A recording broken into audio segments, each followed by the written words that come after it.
And get started in just a minute, but we're going to give it just a moment for everybody to log in.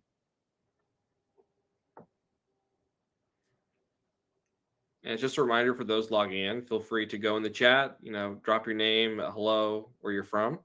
Also, you'll see on the handouts tab, the different handouts available for this webinar. And we're gonna also have some polls coming up during this chat as well. So make sure, keep your eyes open to go answer those and participate. We'll also be answering questions at the end, so definitely drop them in chat. And if it's super relevant, we might get to it during the talk, but we'll definitely have time at the very end to address some questions.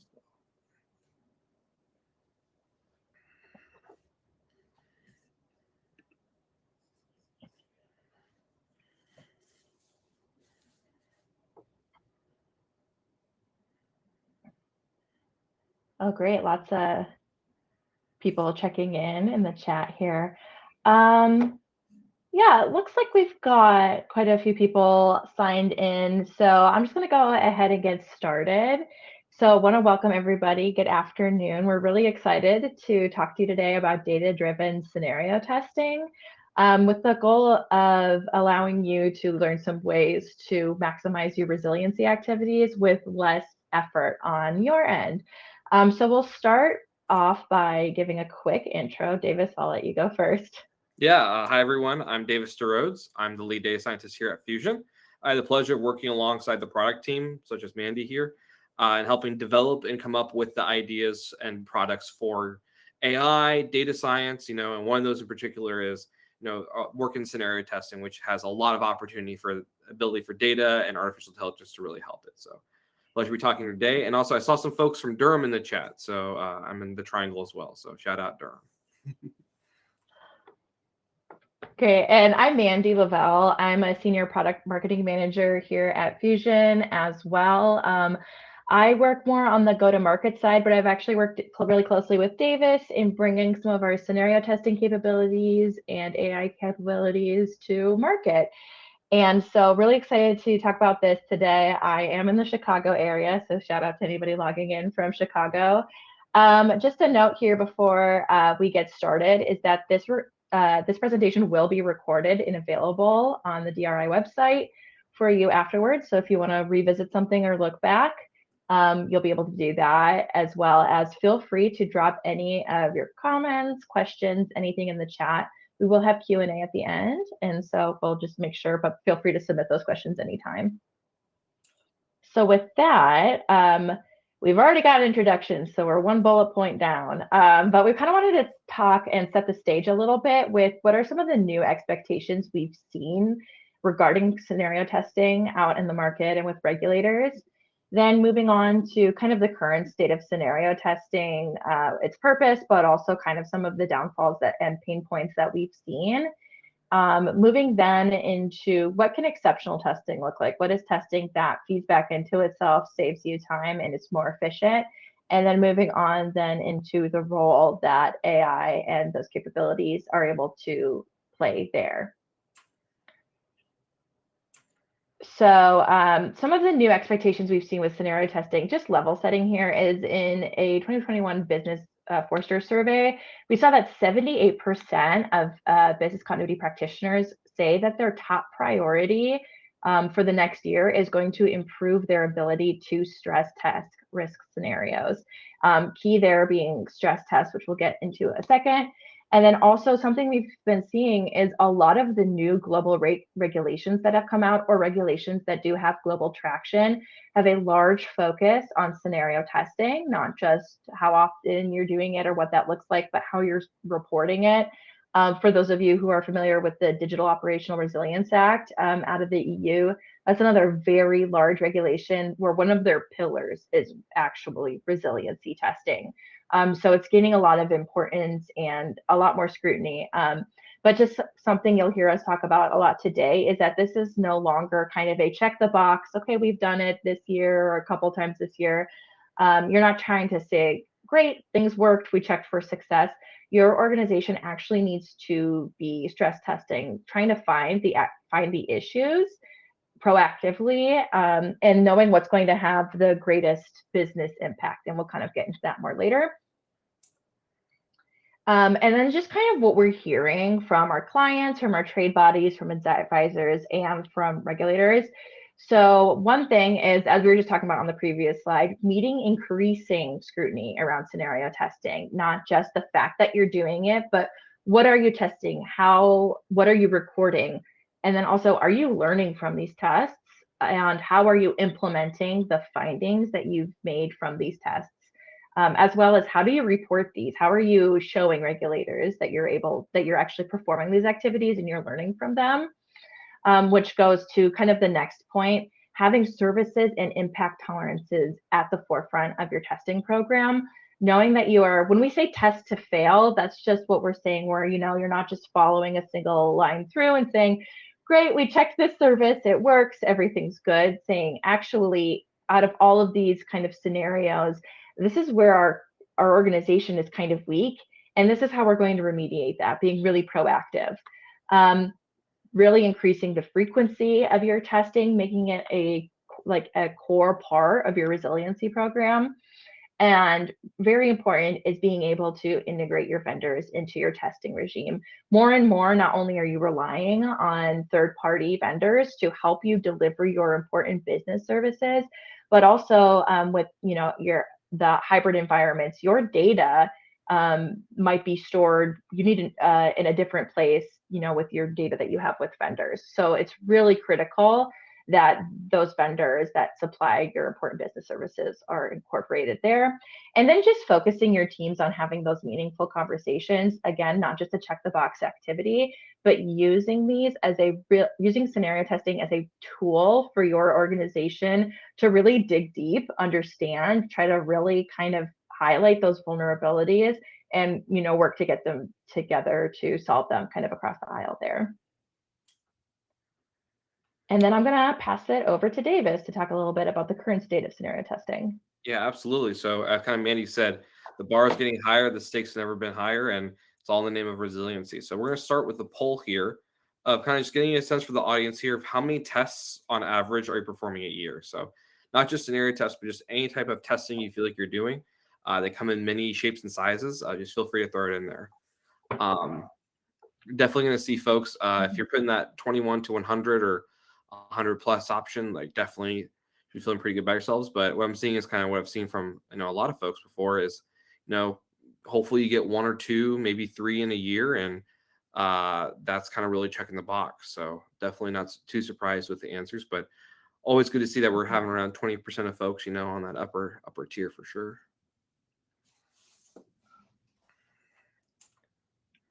So I want to go in and define, kind of what scenario testing looks like today and kind of the vocabulary and language to kind of have our discussion today about kind of what the future can look like and kind of what exceptional testing looks like. So the kind of three main definitions I want us to kind of talk about through this talk is first, an event, right? So what is an event? An event kind of in the colloquial is that nasty big bad thing that you're concerned about, right?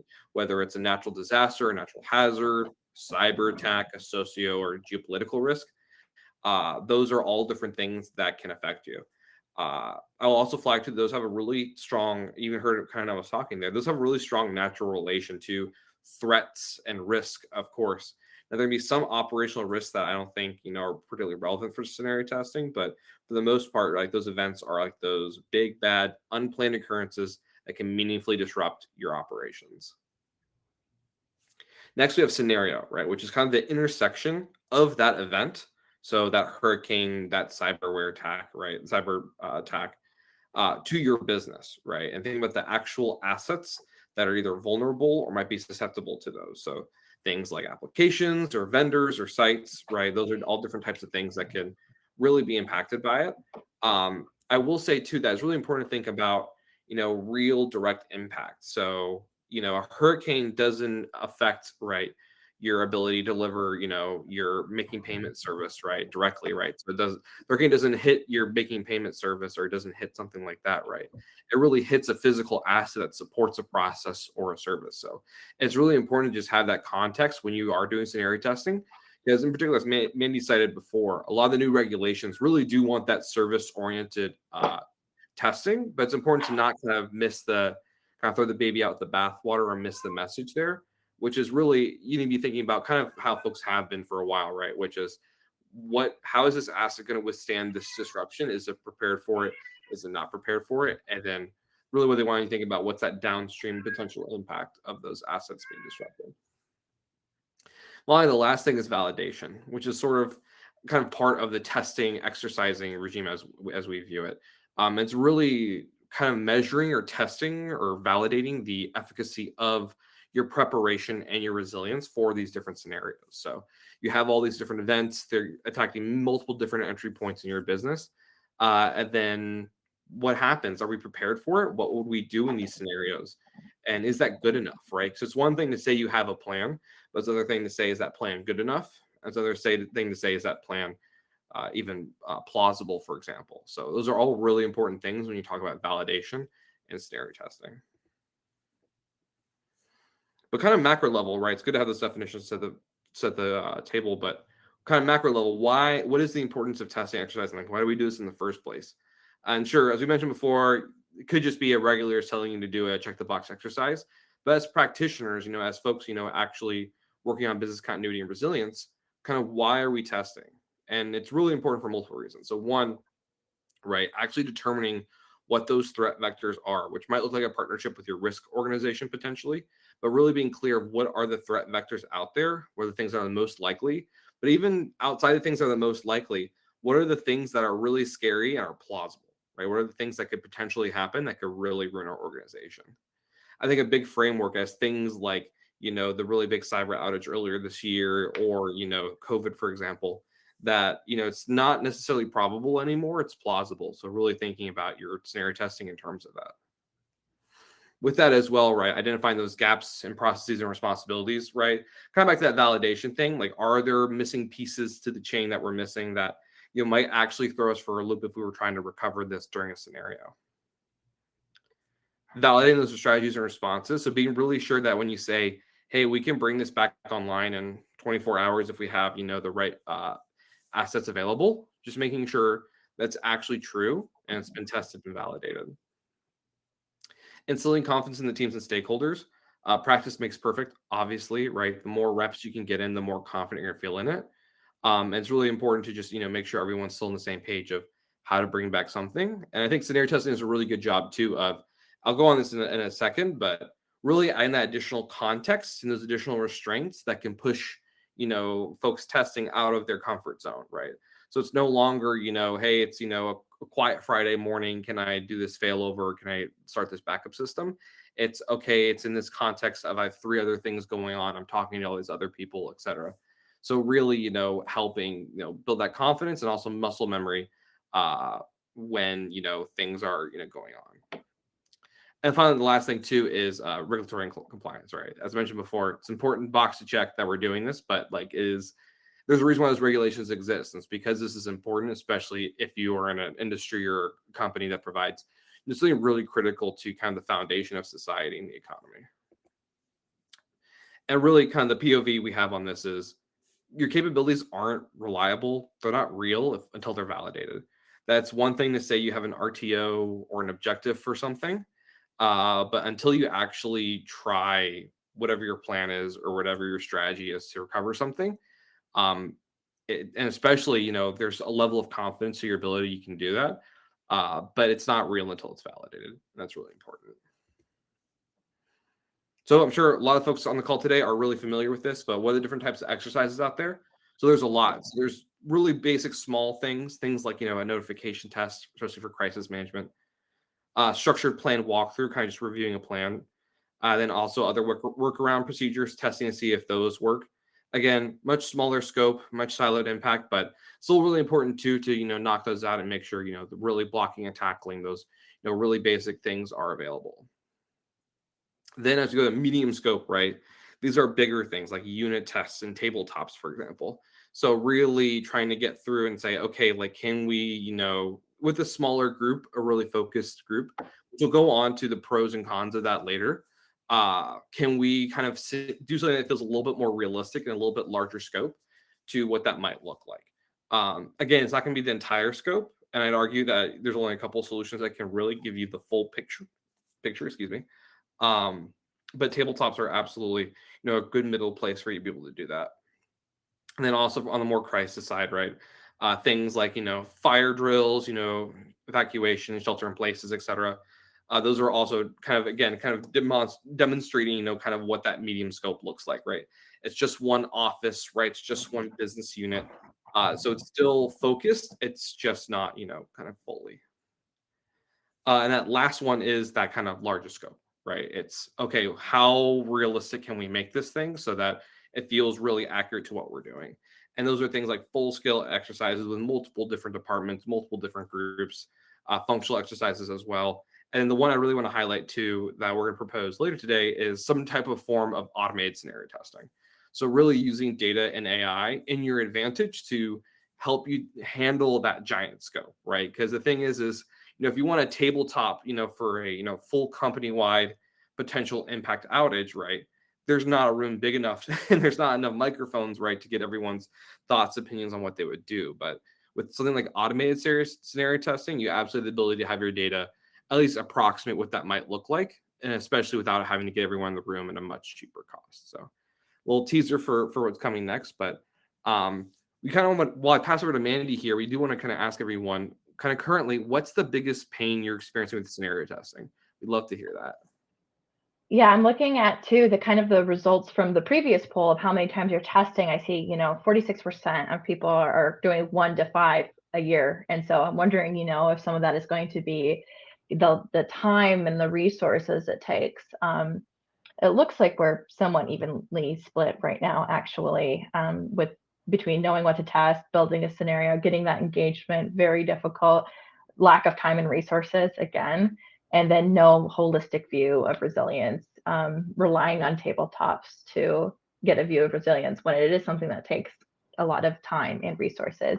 But very interesting, actually. It looks like we're pretty evenly split between building and scoping, getting engagement, and time and resources. A little bit less on knowing what to test, and the lowest, only 3 people saying that it's the holistic view of resilience that they're missing. But yeah, this is great. And so the next slide will probably look very familiar to you all. I also want to say Yeah. too that I think it's interesting that the no holistic view of my resilience is the bottom one.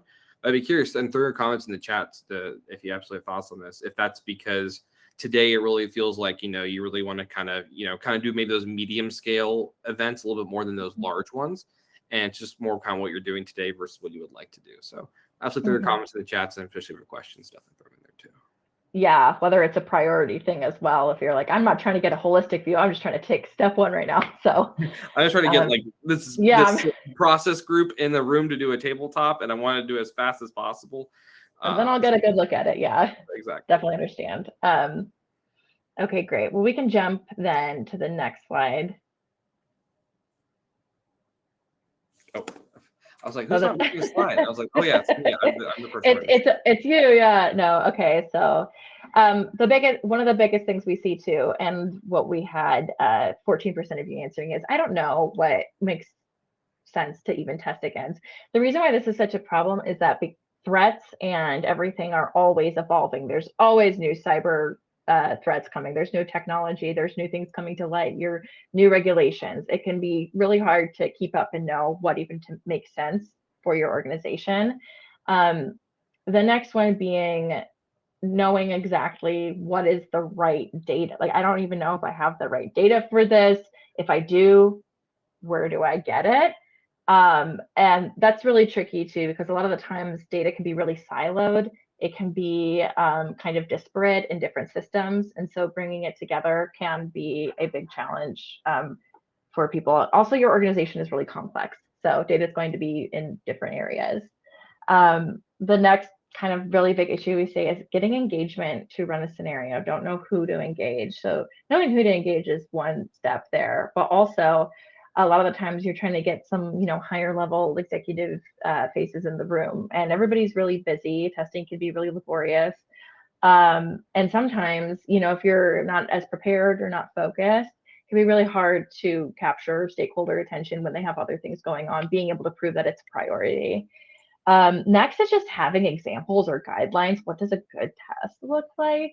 Also running a scenario for your services. So ultimately, as we've seen in like the news recently, how important it is to be able to deliver your important business services to your consumers. And that can rely on a third party, that can rely on like a data center, something internally. So you need good examples. And they're also those important business services are so dependency driven. They rely on kind of a chain and they have a ripple effect. So one kind of issue or incident over here can have an impact on your important business service that you might not have seen if you don't have all your dependencies mapped out. Knowing what to do. Okay, great. I've done the scenario. What now? What do I prioritize from this? What is the outcome here? How do I read that? How do I know this is a big vulnerability based off of the results and just kind of knowing how to do that?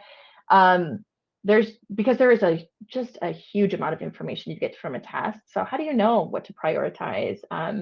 And Davis has kind of some thoughts we'll get into later on how can you prioritize these things? How can you know and kind of distill down what you need to be focusing on, especially when you're like, I'm just trying to take the first steps. I'm not trying to do everything all at once. So then finally, just knowing there's no really good way to get an idea of my resilience posture. And I know we've had only 5% of you saying that, and maybe it's a priority thing.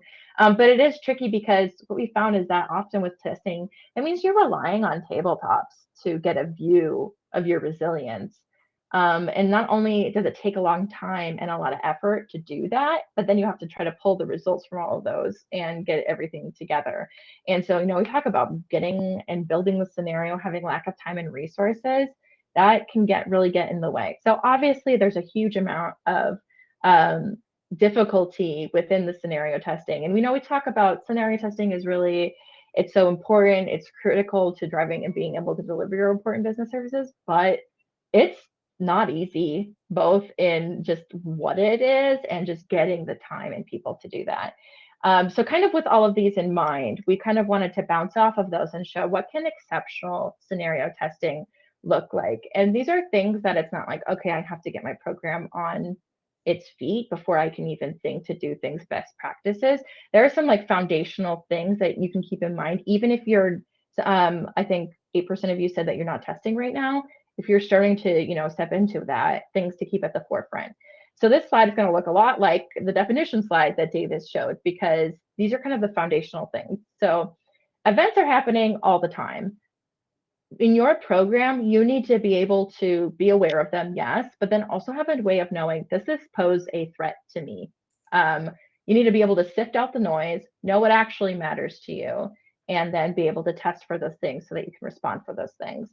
The next thing you need to be able to do, obviously, is create scenarios. So you've decided, yes, this poses a threat to me, but how does it pose a threat? What is the actual impact on my business?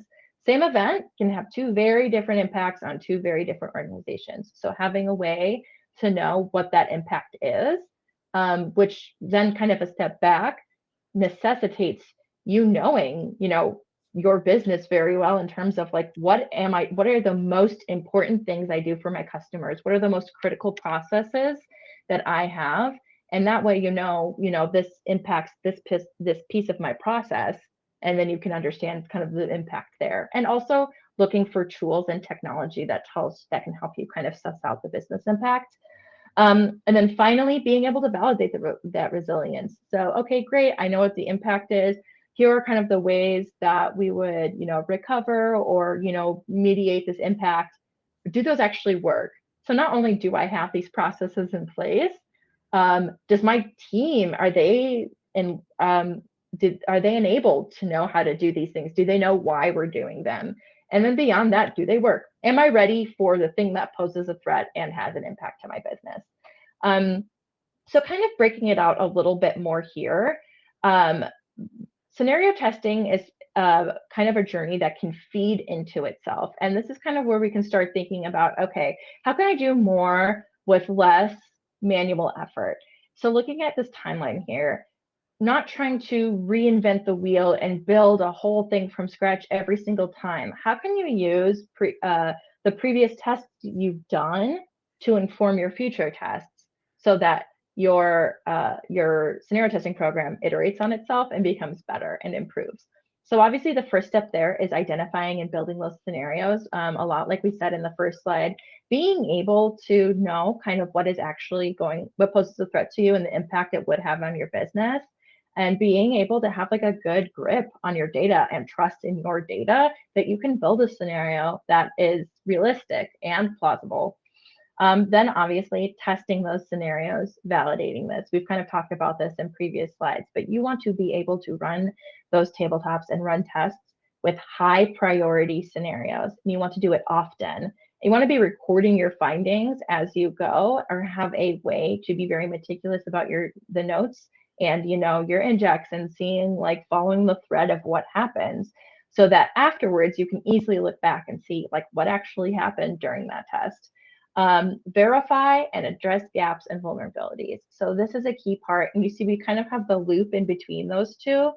And that's just kind of trying to show, again, once you identify those biggest vulnerabilities you have, that could also include data gaps. Like, we tried to run this test and we didn't have like our BIA data filled out well enough.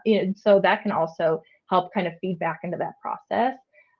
You want to use the data that you collect from tests to inform your future tests, because then through all of that, you want to be capturing the results and the evidence, kind of seeing, okay, what were the results of the test, and what can you point to that happened in that test that supports the finding. And then while we do kind of have like the middle loop in there, if you look at it as a wider thing, all of that can then feed back into identifying and showing you which scenarios make sense for your business, but also like what are the higher priority things that you guys really need to be focusing on, because maybe you didn't perform so well in the test. So now you can take that, feed it back in. That like, this isn't just a thing I kind of picked and decided to test. I know with data that this is something that is very important. It's going to have an impact on my business were this incident actually occur. And so just kind of some high level points then on what are some characteristics of a really good testing program. A lot of these might sound familiar based off the past 30 minutes, but really points we want to drive home. As we saw in the previous two slides, that strong feedback loop. Your tests should not exist in isolation of each other. They should really be driven by what you understand to have the greatest impact. And you're always looking to improve and really clearly communicate with your stakeholders why these things happened and what you're doing to remediate. They also need to be really adaptive. So while you need to be consistently testing, tests that you would have done 10 years ago, very different from the tests you need to be doing now. So a lot of that is kind of applying the knowledge you have on how like cyber risk is changing, what new regulations are not only impacting you, but maybe they're impacting your vendors, maybe they're impacting your customers. And now let's say you have a customer in the EU who's impacted by DORA, and now the bar has been set way higher for their third-party vendors. You need to be able to deliver on that high standard. Otherwise, there's possible, loss of business there. That we need to be proactive. So as we said before, don't want to just kind of be checking the box and saying, okay, green light, we checked this thing and it worked just like expected, we're done. You want to actually be like trying to, hurt your own feelings here. You want to be looking for things that are maybe aren't going well. What if you can identify the things that are going to have a massive impact on your business 6 months before they actually happen? And then even if you don't have, you want to have internal processes in place. Maybe if it's a third-party vendor, even if you don't have another vendor in place, you understand how important that is. And maybe you have manual processes in place should that third-party vendor go down. Frequent, self-explanatory, having them be more often, but also more consistent, doing it kind of that so it can iterate upon itself, doing things the same way each time. Data-driven, kind of same with this same point as this feedback loop, but we want to build these scenarios based off of what we learned. But there's also sometimes like the issue of the kind of human element in it, right? Like if I need some information from this team, some data on their performance, they might not directly understand their full vulnerabilities. And so you want to have a way to really assess without any sort of, human bias or error there. You want to also make sure that the data you're using is up to date, and then you have measures in place for you to be able to know that that data is in place, that you're having technology that is getting you out of static documentation. Because often, if you think about a recovery plan, the minute you print it out, it is out of date. And so having a way that you can keep those things dynamic, so that when you are testing, you have the latest, most relevant version of a plan or customer data, et cetera. And then finally, engaging. All of these things that are on this, that we've just talked about, all feed into an engaging program. So if you are prepared, but you're also ready to defend, this is exactly why we are doing this test. And here's all of our data. It's already here. We don't need to kind of search for it. That's kind of where you can really get those stakeholders on board and show them like, hey, this has a very big business impact. We found that, and we like to talk about the statistic that we found that tabletops tend to cost an organization between $30,000 to $50,000, and that's in salaried hours. You have a lot of people in that room.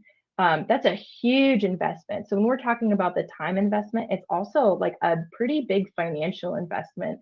So you want to make sure that you're really coming to these tests with your best foot forward and defendable scenarios.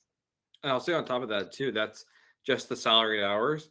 We've heard, different consulting groups, if they come in to help you kind of create your tabletop, can cost, pretty expensive too, over $150,000. So definitely saying for, they provide a lot of value also, but just to have perspective of how much it does cost to do these tests effectively. Yeah, exactly. And then just kind of one final piece that does drive, kind of point to that engagement piece, but also scenario testing is so important. It's such an important program, just to be able to prepare and to not to see the future, but to try to like suss out these real severe but plausible events. So you want to make sure that everybody across the board knows why this is happening and is engaged. So you want to make sure that you're sharing those findings, those results, say like, hey, this is a gap we found. Here's our plan to, address that gap. And here is who is doing what when, and this is how we're going to kind of remediate the gap or the risk point there. Also, easier said than done, but show how that testing program is providing value to the business, showing, hey, this is a potential financial loss that we identified through our test, and we did steps A, B, C to remediate that. So now we've lowered the risk of that financial loss greatly, and that is kind of a language that I know a lot of most people will speak. Just also providing that context within the tabletop. Why are we doing this scenario? Why is it being tested? What is the potential impact? Why is it important to get everybody on board? And then just kind of depending on what industry you're in, you will need to be able to provide the evidence of testing to ensure regulatory compliance. Again, both in the content of your test, what you're doing, how you're doing it, but also in the information that you are sharing to regulators. And I think honestly, scenario testing too really is like a great unifier, right? So I think a lot of times, in risk management, we have all these different verticals, things like, we have op risk sitting over here. We have business continuity. We have these newfangled operational resilience folks, right? We have our TPRM folks. I think scenario testing really sort of unifies and breaks down those silos. That if you really do have a really strong scenario testing program, it really brings them all together, right? You have those risk folks saying, hey, what threats are out there? What seems likely on the horizon? What controls do we have in place to mitigate them? Right? You have the continuity folks coming in saying, hey, we're prepared to do X, Y, Z to help bring that back. The ITDR folks get even more in depth about whether or not you can recover from something. TPRM folks saying, okay, we've talked to our vendors and our vendors, and our vendors, right?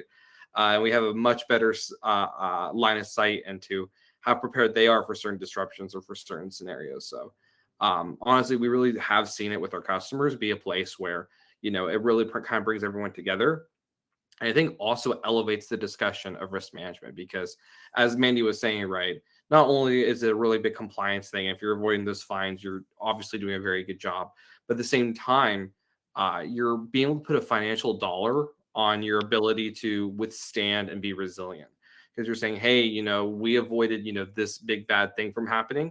We did the testing to kind of demonstrate that that would happen. And now we're resilient for it. And now we're with the ability to be prepared for it. So And it's a really big thing, not only breaking down silos and unifying, but also elevating the discussion higher to really talk about what is the financial customer business impact that the ability to be resilient gives us. I think scenario testing really does a good job of illustrating that. Yeah, it's of huge importance, but it can also be, it's a huge, investment. And so I think that kind of takes us to Davis talking about then how we can kind of try to streamline some of those processes and make it even more like rich in data. So I'll pass it off to you, Davis. Yeah, absolutely, absolutely.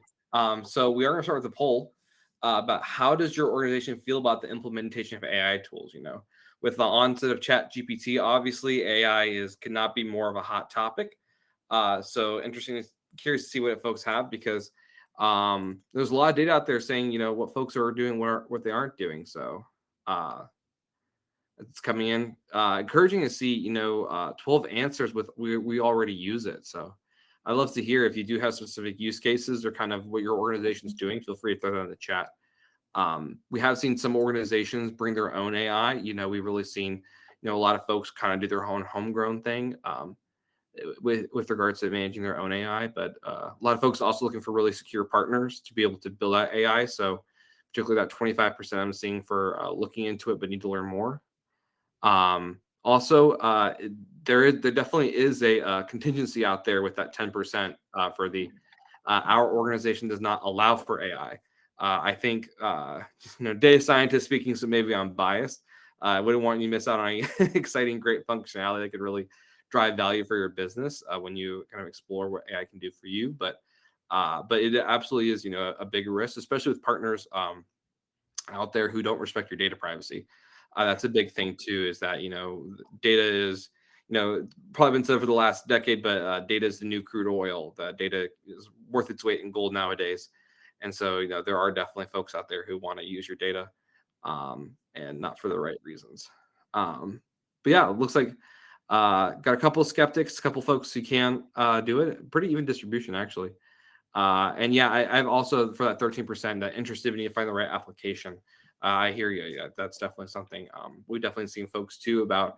I'm interested. I want to dip my toes in, but like I want that like killer application. I want that killer use case to really bring value. So, kind of just theoretically, I'm going to give the pitch for why scenario testing it. It's really makes sense a lot for folks to do that.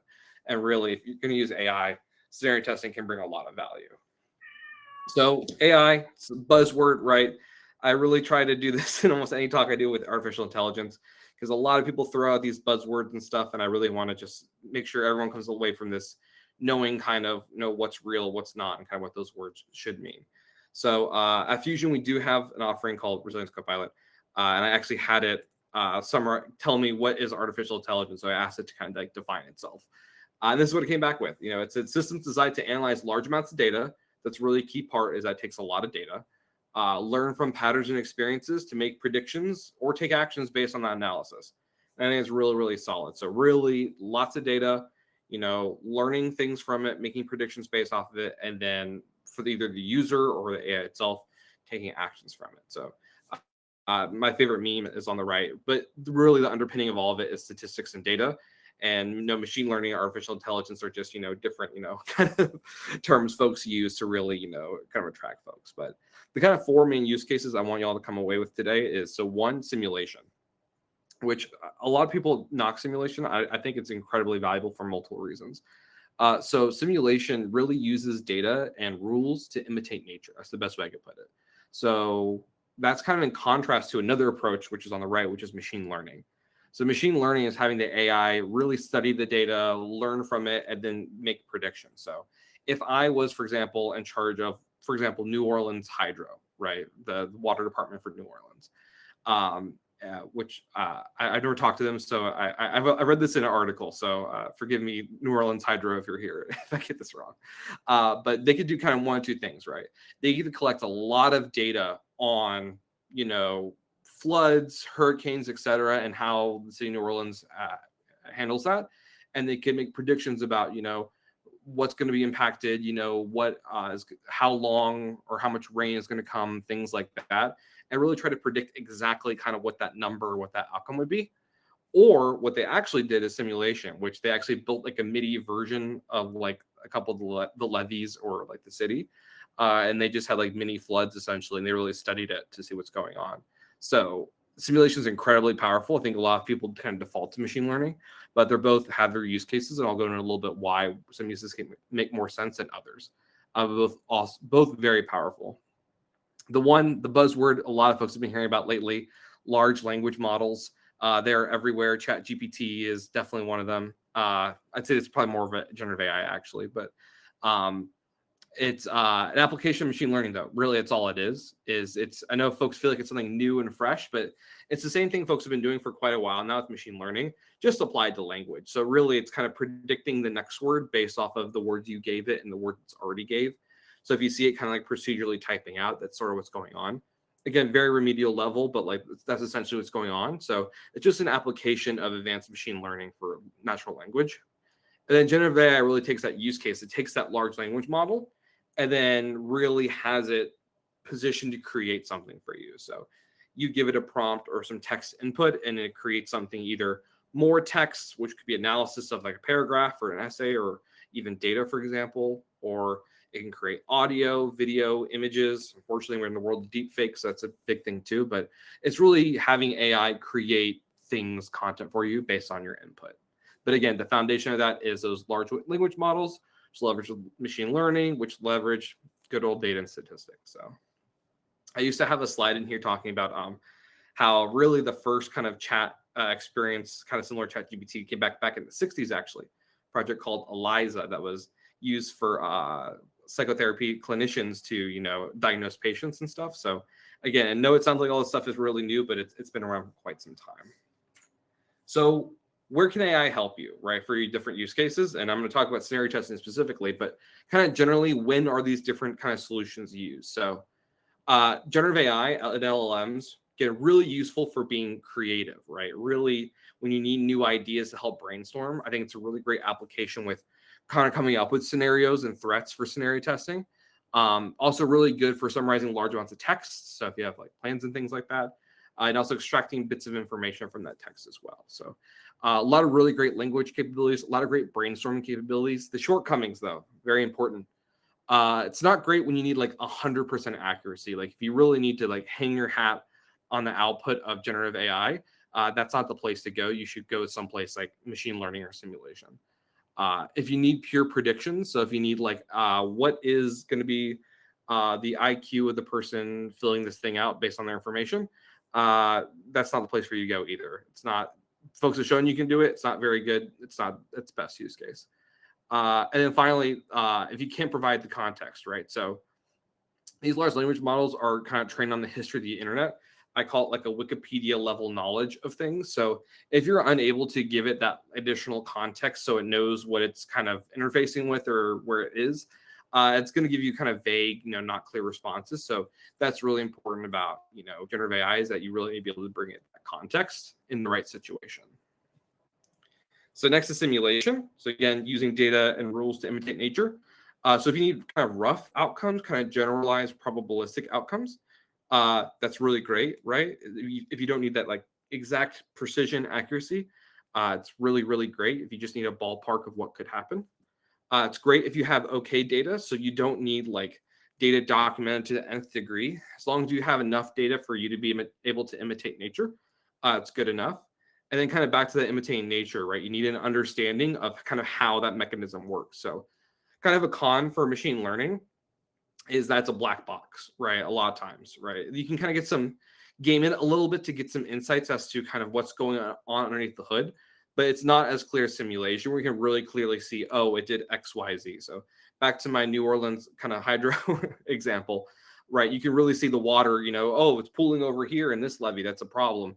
Versus, if you just had a model, it would just say, well, it looks like 30% chance this bad thing's going to happen. Not exactly sure why. So definitely a pro simulation. Con, again, if you need those like pure predictions, you need that like, exact laser point answer.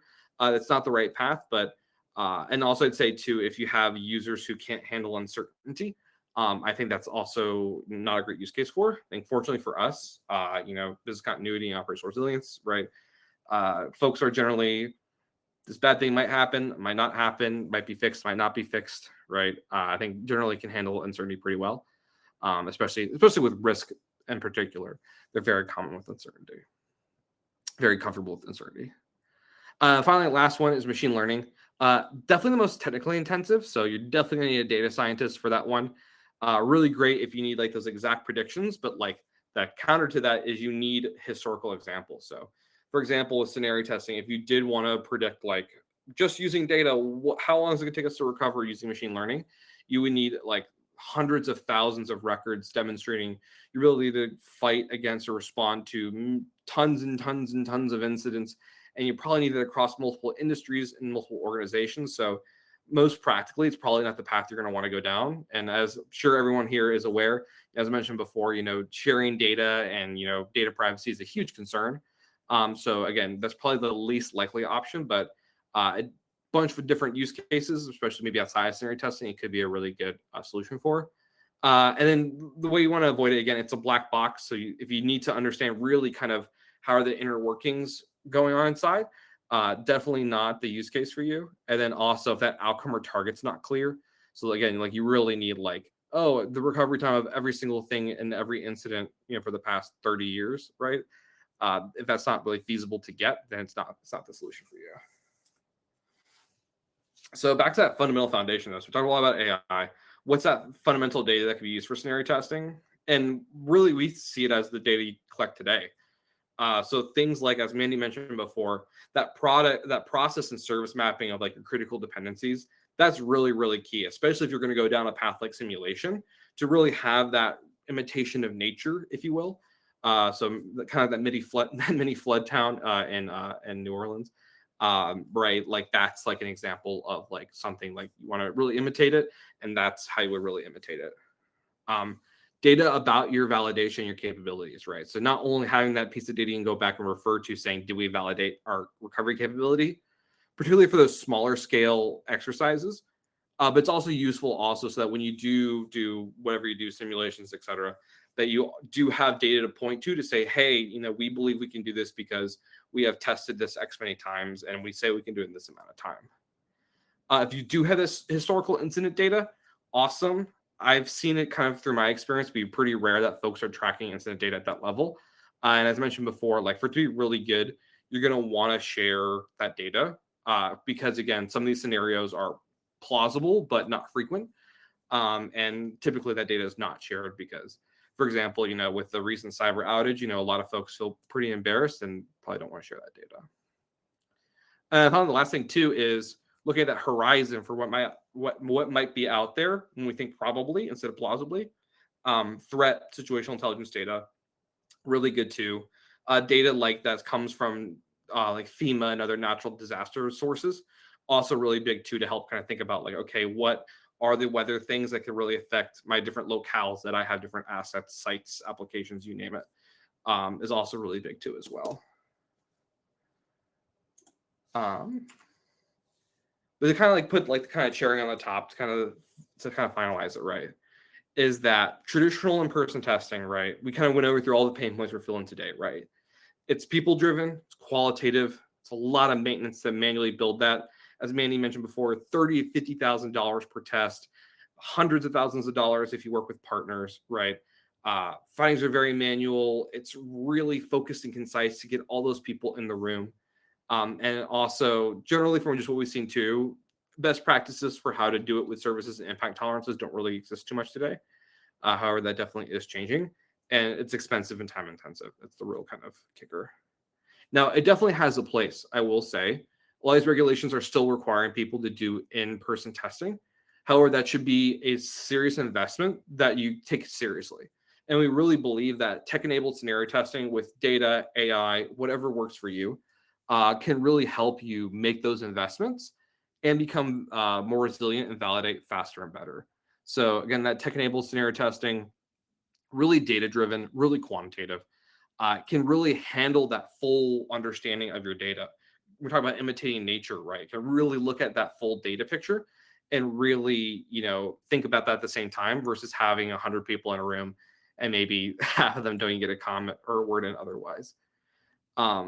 Blind spots too, the thing we've heard from a lot of customers is they like the data approach because folks are kind of today testing to get that box checked and not wanting to have that uncomfortable, we're not ready for that. So really brings an unbiased, cool head third party to help come up with things.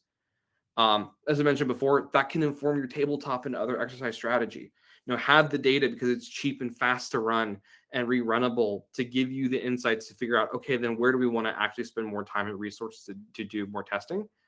And then also, again, before really for that, checking that box and evaluating the impact it has to your business. Honestly, there's no better way than with tech enable when you have data about what are your impact tolerances, what are your services doing with regards to revenue generation or customer impact.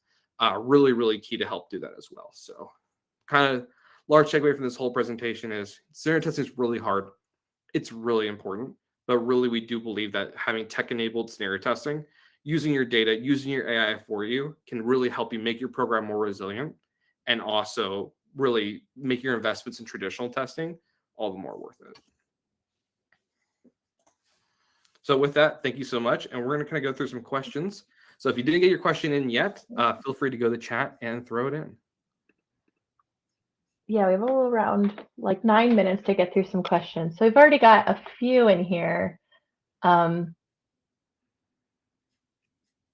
going to go to the top. I'm seeing one from Deepak. Yeah. Is there a way I would be able to prioritize in terms of ranking the application recovery during the true disaster? Oh, nice. There we go. Yeah. So the answer to that is that's something you can absolutely do with data for sure. Thinking about not only kind of what resources are required to bring that, but then how important is that to bringing back your business function. So again, we really believe the only way you can really do that is with, a data informed system. But absolutely, yeah, I think with data and AI, that's absolutely something that can be done. Davis, you got a specific shout out here. Can you give us an example of how in-person testing would be improved, built upon by the technology scenario testing? There are still manual parts, right? And Right? yeah, Great. tabletops aren't going anywhere anytime soon, but it is, I know I'm not Davis. Well, We talk a lot about. I'm a data scientist. I'm an AI guy. My wife is a PhD in French and Francophone studies. So the quantitative and the qualitative need to live in harmony. I fully believe that. So I really do see tabletops are not going away at the minimum because of regulations, but because there are going to be those human nuances that you need to get in a room and discuss and figure out. That, as I mentioned before at the end there, that tech should really be able to empower that. And however, the one thing I do want to challenge here is I do believe that there are tech solutions out there that don't require really human intervention. The human only intervention required is to bring that data. But once you have that data, the tech should really be able to handle the rest of it. And then past that, it's what Manny talked about before with having your results and analyzing them. That once you really have that data, it should be pretty automated with regards to tech. But hopefully that tech can then influence where you make your investments and you spend your time for those manual ones. Yeah, something I kind of talked about in the first half and without alluding to that technology is that feedback loop, right? Where let's say I'm like, okay, well, you want to be able to use stuff from previous tests to inform and prioritize. But if you think about like a simulation, then let's say you're running these simulations and now instead of saying, okay, we did this test, here's what we found, you can say like, hey, we ran this technology which has access and has used all of our dependency data, and it has identified that this is the biggest vulnerability and it has prioritized that. And so instead of saying, from our experience and what we've said, like we're going to now test this, you have something that has been proven technologically that you want to bring there too. So they work, it feeds into that kind of manual, more tabletop very, very nicely. It makes you more prepared, makes you look, great at your job, knowing what you're doing there too. So I see a couple of questions from Alicia, and I want to answer both of them because I think they're fantastic questions. Coming in with hot takes, and I love it, Alicia. So no need for a BIA when AI is involved. I think absolutely AI can potentially make a BIA more useful, but I think something we're absolutely seeing across all industries, not just business continuity, not res, we're really seeing AI can pollute data sources. So unresponsible uses or irresponsible uses of AI can absolutely create bad data. And it's kind of like the data science credo: garbage in, garbage out. And you don't want your data sources polluted too much with AI. So can AI absolutely help BIAs, especially improving the experience for your users who maybe aren't as familiar, and so they can enter more accurate data? Absolutely. But at the end of the day, we really want that, user accurate data. Because if the AI is just, spitting what it thinks, then we're just going to get, kind of messy AI data. That's kind of what I was talking about before with the different use cases of machine learning and AI and simulation, right? It's not going to be accurate. It's not trained for accuracy. It's really great for brainstorming, helping, summarizing information. It's not as good with that kind of what is the truth. So I think it's a really great one. And the second hot take that I absolutely loved, greater concern is AI will reduce the need for BC professionals in some industries. Well, I definitely hope not. I think Mandy and I would probably agree with that. I will say that with a lot of these new technologies, right, it definitely shifts the work from one place to another. And I think everyone on this call probably agrees that business continuity is incredibly important and resilience is a differentiator for organizations. We just hope that the technology can help elevate that discussion to a place where, BC is not, is viewed more favorably and more impactfully in our organization. So I also hope not, but AI is very powerful, but I definitely see it hopefully elevating the conversation instead of removing it.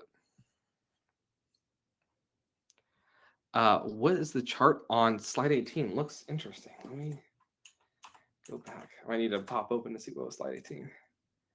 Oh, this one. Yeah, we can talk through this a little bit. This is sort of showing, what a, example of a dashboard might look like for a tech-enabled program, showing different things like, your kind of concentration risk across different types of, verticals, different types of impacts you might be feeling from your scenario testing regime. Also, your risk tolerance, comparing that to there, and also residual risk. So, bunch of different risk views with scenario testing, but just a thought, of what that might look like for sure. Moving back up. I'm going to go, I got Deepak's. I think there's only one more left. Let me double check though. We've got a couple questions and lots of good AI related questions. Davis is a great person to have here for these questions. So Yeah. Are you living in a data science heaven here talking about these things? So it's always great. This is what I live for. I am still stuck in where seeing people are from. So if you want to put it up, Mandy, feel free. Oh yeah, so we've got can the AI identify the gap and test it? Great question. Yeah, absolutely. I will say that, how much you test it, kind of what I was talking about before with that garbage in, garbage out. You're still going to want to have, probably, if it's a really serious gap, a human go in and really truly validate it, especially if what is recovered to test that gap is something that requires human intervention. You're still going to probably want that. However, the AI can definitely identify it and can also show you the impact of that gap. That's a really big thing too. Of what does that gap mean in my organization? Does that gap mean that if this scenario were to happen, and how long would my process be out, or how long would my services be out? That's the really important piece too. Is sure, there's the gap, right? You're probably going to need humans to test it to some degree to really go in and validate it. But can it point it out, and can it also prioritize it and say, how important is this for my organization? I think we have time for maybe one more, and I love this question too. Although scenarios are different year after year, we're still testing recovery and overall processes and recovery strategies. And then how do we get around the business perceived monotony of ongoing yearly exercises? Great question.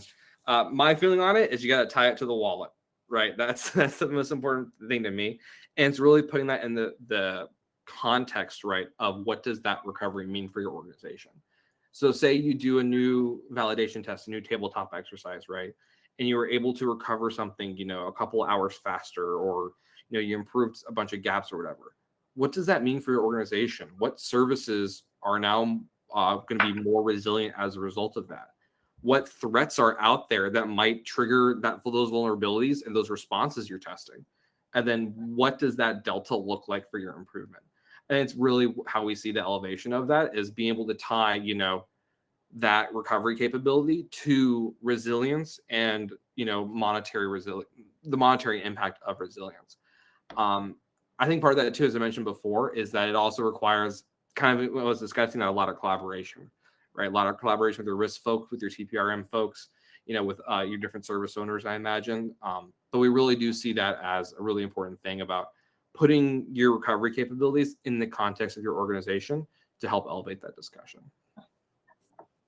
All right. And I think that puts us right at 2. So thank you so much, everybody. We can try to respond via email to any questions that were left unanswered. Really, really appreciate all of your time. Again, I think we had on the slide somewhere, if you have any questions, follow Fusion. We're on LinkedIn, but also either of us, Davis, I'll put your hat in the ring. I'll say if you want to find either of us on LinkedIn, ask any questions. We'd be more than happy to answer any. So yes, again, this recording will be on the DRI website tomorrow. But thank you again, everybody, and have such a great day. Thanks, everyone.